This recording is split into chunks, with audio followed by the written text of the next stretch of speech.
What's going on, y'all? It's your boy here, June Archer, with the lovely MC extraordinaire, and I should say you're gonna be a political activist real soon.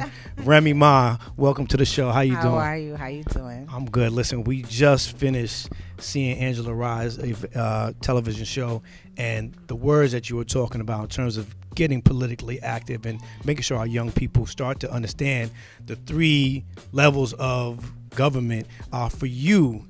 Coming home and what you shared earlier, how important is it for our young people to understand the process in terms of voting and really getting out there and voting, especially in this election coming up for the midterms?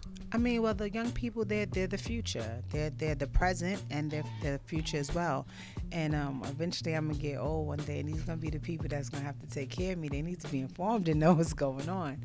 But unfortunately, it's not just the young people. You know, there's a lot of older people who don't know the 3 branches of the government, that don't know who makes the laws, who interprets the laws, who carries out the laws. They wait until, you know, it gets to the executive branch and complain about what the president is doing. But he had to get there first. We had to get past so many other steps that you missed. And that's why we learned.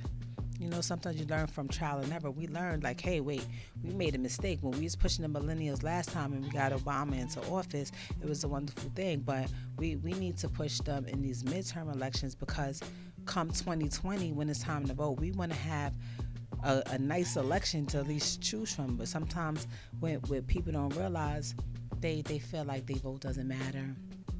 They feel like it's not important, and you have to drill it into their head. And I got some flack because people was like, you know, I use the F word a lot, and I get a little crazy with my mouth. But I'm like, that's how you have to talk to people. It's the same thing with your children. You tell your children, stop, don't do that. They do it again. Stop, I'm gonna fuck you up if you do that shit again. They tend to take you a little bit more serious. You're like, oh, she not playing, she just went crazy. So sometimes you have to talk to people in a language that they understand, and not necessarily using profanity, but I mean, like, across the board. You know, we're in a pretty much an information warfare. You know, people are fighting against social media. We fighting against Twitter, against Instagram, against Facebook, against these different platforms of social media that has our kids' attention, that has their brains. And you could put whatever you want in a book. They ain't in the books. They're not going to read it. You can put it in the school, they ain't going to school. You can put it in the church, they ain't in church. They on these social media networks and on these sites. So this is where we have to plant this information. We have all these different celebrities that have these huge platforms, and when we trying to push an album or we trying to push a project, 150%. Exactly. So we need to do that same thing. You can't complain when you see police brutality, or when you don't like the judges that's being elected, or you don't like what the prosecutor is doing, or you don't feel like the mayor or the governor is doing anything in your city, your state, or your town.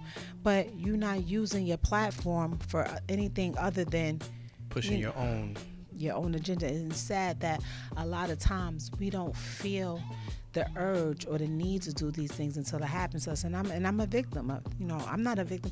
I'm a guilty. That's what I say. I'm guilty of that. Based on what I went through, that's what opened my eyes. That's what made me see, what can I do to contribute? What can I do to let people know how they can get their right to vote back if they're a felon, or how they... Well, you talked about that earlier on the program. For those who have been incarcerated, found themselves in the position where they've come home and have lost that right, you got some pushback initially, and you kept going. For that person who may be watching or listening, how important is it for them to continue to keep knocking on that door to make sure that they get their voter right back? What happens, I think, is you get frustrated, especially after you've been incarcerated and you did some time, and you've had to deal with, you know, police officers and lawyers and DAs and prosecutors and maybe jurors, or, you know, parole officers, all these people that don't understand you, that you feel like your life is in their hands. So when you try to go to do something, they tell you, oh, well, you got to go to outlet number A, and then you go over there and be like, oh no, you got to go back to point B. Oh no, hold on, go back to A and ask them what you need to go to C. Like, you get the runaround, people get frustrated. You know what? I just forget it. I don't care. They get discouraged. You get discouraged. You feel like it breaks your spirit, but you can't let these things are put in place so that you feel like that. And that will lead you to believe, you know what? Maybe my vote just doesn't count. It doesn't matter. But what I had to think is, if I pay my debt to society, right, and I'm living a law-abiding life. Right. I'm a law-abiding citizen. Why would they even care to make it so that I can't vote? What does that have to do with anything?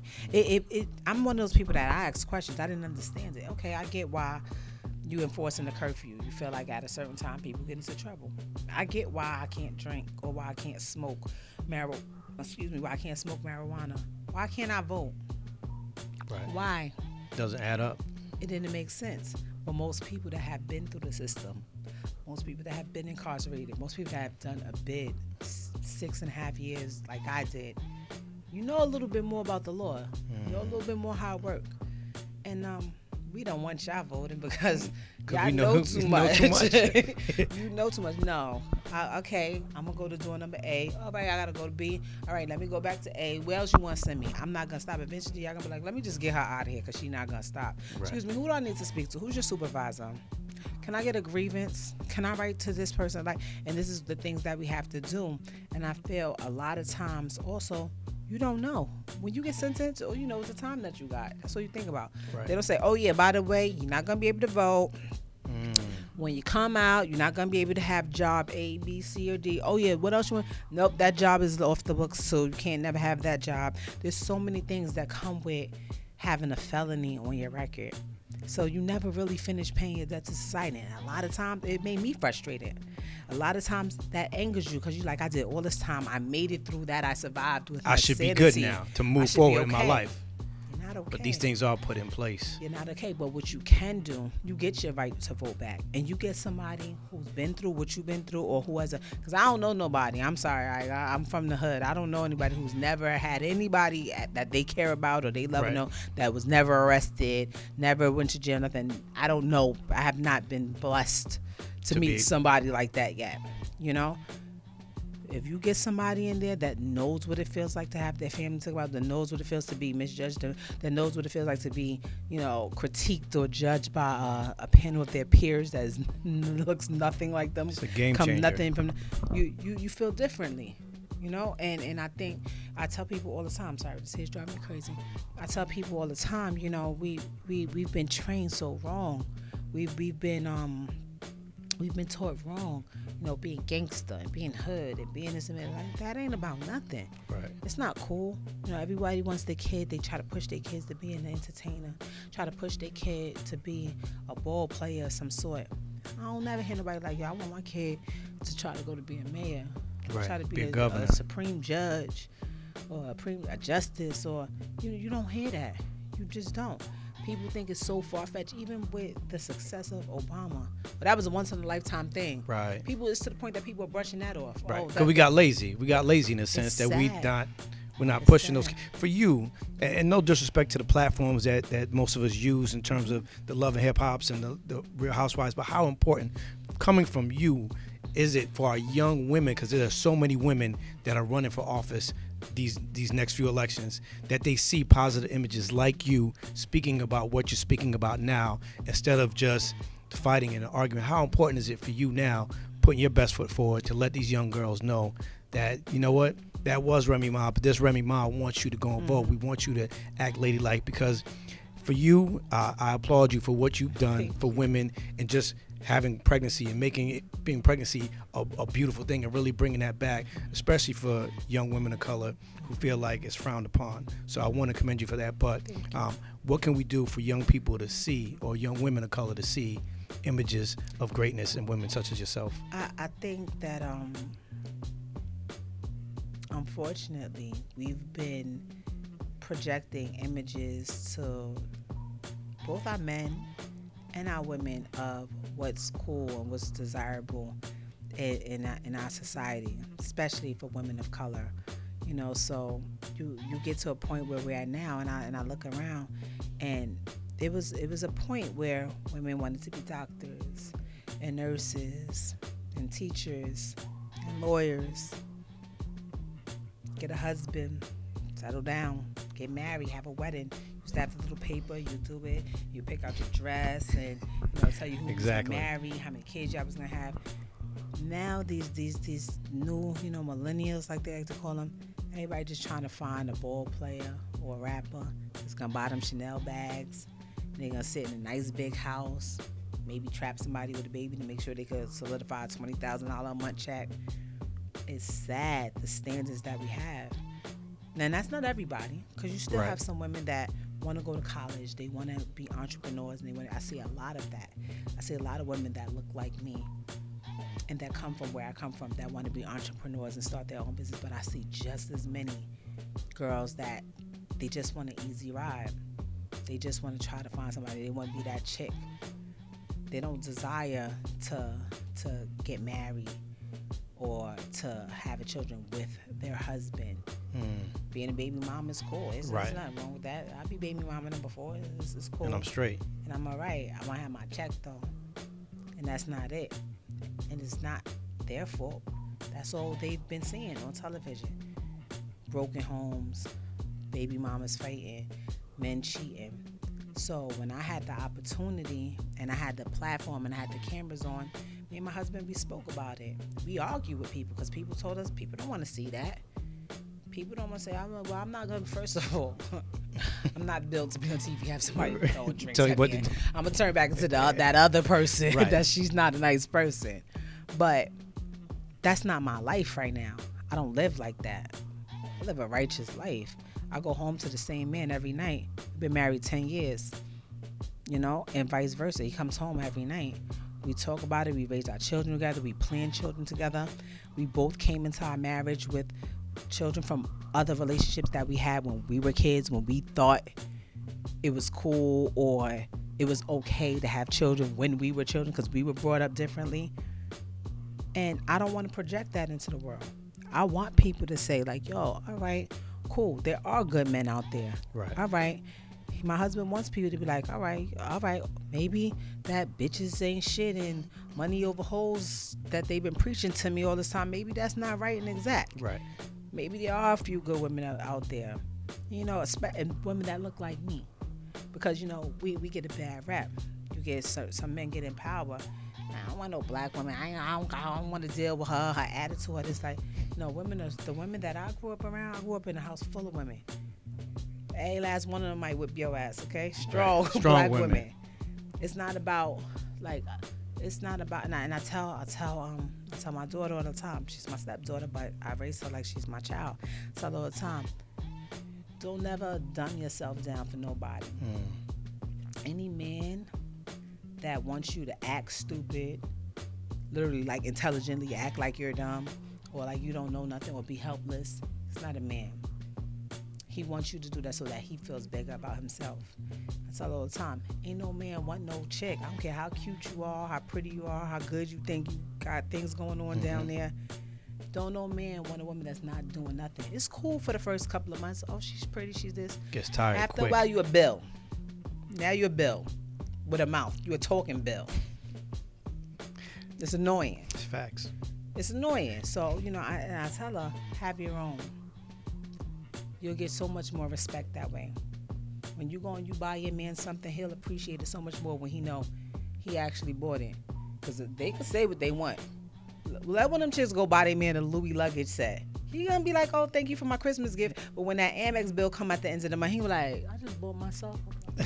You can give me anything. Right. You know what I'm saying? Like, and I try to put that out, not just to my children, but to the world. I'm human, so I make mistakes. I'm not perfect. But I tell people all the time, I've made these mistakes, and I give you my word. I give you what I'm doing now, because maybe you'll take it in and you won't have to go through some of the things that I went through. You'll have it a little bit easier. And, if you choose to listen, great. If you don't, good luck. See how it works out for you. Keep it moving. Let me know. Well, you've been a survivor, and I don't want to keep you too long, but lastly, for the young women, you say you have a daughter at home. This Me Too movement and what we've seen with Kavanaugh making moves and people approving it. Just to wrap it up, how do you feel about that, and how can we teach our young girls to stand up for themselves and them not be silenced? Oh, I get so much flack for that. Well, not so much now, but I did a segment on my show, State of the Culture, and we were talking about that. And certain, I call them tabloids, because they're not really news outlets to me. They're like internet tabloids. Right. They put whatever headline, and unfortunately our people, we don't Twitter read. warriors. Yeah, we don't read. We don't go and click on whatever link they said they got it from to see for ourselves and make our own opinion. So they were trying to make it seem like I was supporting certain causes that I don't. I would never, support anybody that abuses women or that hurts women or that berates women or, anything like that. What I hate is that it's such a sensitive topic. Women being abused, women being sexually abused. And it bothers me, and I think sometimes we leave out the people that are vultures. They know how people feel about this topic. They know how sensitive it is, and they think, hey, wait a minute. I could probably get a check out of this. Hold on, wait a minute. I could probably get a few seconds of fame, get a few bookings, make a few dollars. Like, those are the people that I know, because I know so many women that have really been abused. I was in prison with a lot of women that may never see the light of day again because they were being abused, and they had a track record from a gazillion different precincts about numerous incidents that nobody did nothing about until they finally did something themselves and landed themselves in prison with some double-digit number and their children in the system. So when I see somebody come and they're saying Me Too, but it's not really Me Too, that bothers me. It also bothers me not just because you're stepping on and you're tarnishing and you're making the word and the validity of somebody who actually been through something dirty and nasty for monetary gain or for fame or for whatever sick reason you're doing it for. You're also possibly convicting, condemning, or tarnishing the character of an innocent person, of an innocent man. And there's so many men. Like, I know some good men. Like, and it took me a while to learn that because I was one of those women that was like, men, they all cheat, they all dogs, because that's how I was programmed. My husband's amazing. My brothers are amazing. I grew up where I have uncles. Most of my uncles, my grandmother had 5 girls, but all the men that my mom and my aunts that married, my uncles, they're amazing. They don't play that at all, period. And I could only imagine, we have very few men in our family, so we're really protective of them. I could only imagine if somebody said one of them did something to them and I know it wasn't true. So when I speak on it, like, yes, I'm an advocate all day for women that are being abused, whether it's domestic violence, whether it's sexual abuse, whatever it may be. I'm not with it. No, man, I don't care what she said, what she did. No. But I also tell women at the same time, and this is why people get mad at me, don't put your hand on no man. Don't jump up in his face. Right. Don't spit at him. Don't throw nothing at him. You can't beat him. Because in any single swoop, right, you can't. That remote will turn on. But and I have to tell people that, and people get upset. Oh, it's not about that. It is about that. Right. You can't chastise one and not the other. Gotcha. You have to do both. So I think the movement is amazing, and it's great that we have women that are speaking up. I feel bad for the women that are scared to speak out, that are afraid that nothing's going to be done, that their voice is not going to be heard. I'm not that type of person. Like, I'm going to be like, when I get out of here, I'm getting you fucked up. Like, that would be me. But right. I feel like, on a serious note, I love that it's giving a lot of women that didn't have that courage, courage to speak up. Ladies and gentlemen, thank you for tuning in. Remy, I appreciate you, sis. Thank you for being a survivor and being a mom and a wife and just a sister to everybody. Okay. Keep it locked right here. This is 50.com, June Archer, the Winner Circle.